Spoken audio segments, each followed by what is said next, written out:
Welcome back to our channel. Today, we're diving into a deeply emotional and thought-provoking topic, euthanasia.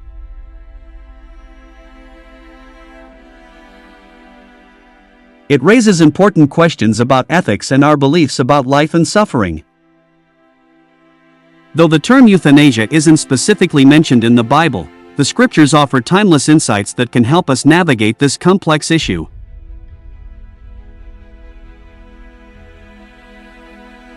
Let's start with a fundamental concept found in the Bible: the intrinsic value of human life.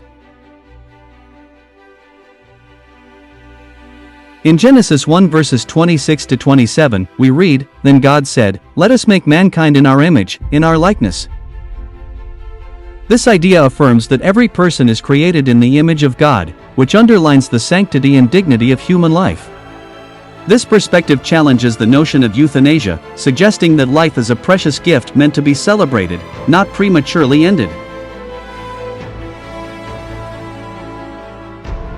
Next, let's consider what the Bible says about suffering. In 2 Corinthians 1 verses 3 to 4, Paul refers to God as the Father of compassion and the God of all comfort, who supports us during our trials. This verse teaches us that suffering can bring us closer to God and open doors for spiritual growth and understanding. Take, for example, the story of Job, a man who endured tremendous suffering yet maintained his faith. His journey illustrates that suffering can deepen our understanding and appreciation of life.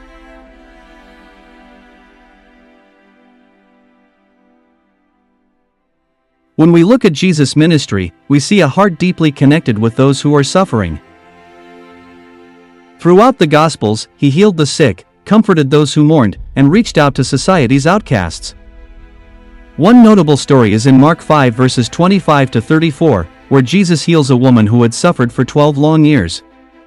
Instead of suggesting she end her life, he restored her health and dignity. This response shows us the value of life and the importance of seeking healing and hope, even amid suffering.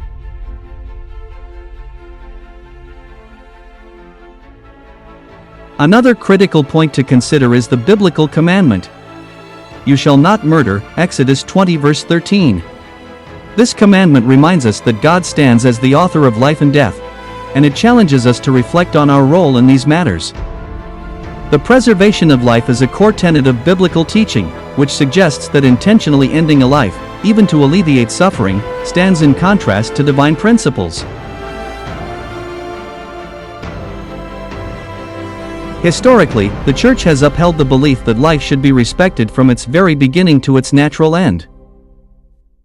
The parable of the Good Samaritan, Luke 10 verses 25 to 37, beautifully illustrates this call to care for the sick and vulnerable.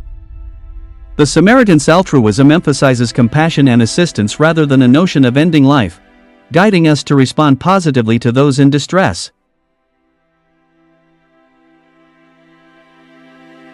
So, in conclusion, while the Bible doesn't directly mention euthanasia as we understand it today, its teachings on the sanctity of life, the significance of suffering, and the imperative to show compassion resonate profoundly in this discussion. By embracing these biblical principles, we can cultivate a perspective that honors life, promotes healing, and supports those in need, ultimately leading us toward a hopeful approach to end-of life decisions. Thank you for joining us on this exploration. Don't forget to like, share, and subscribe for more deep dives into the mysteries of history.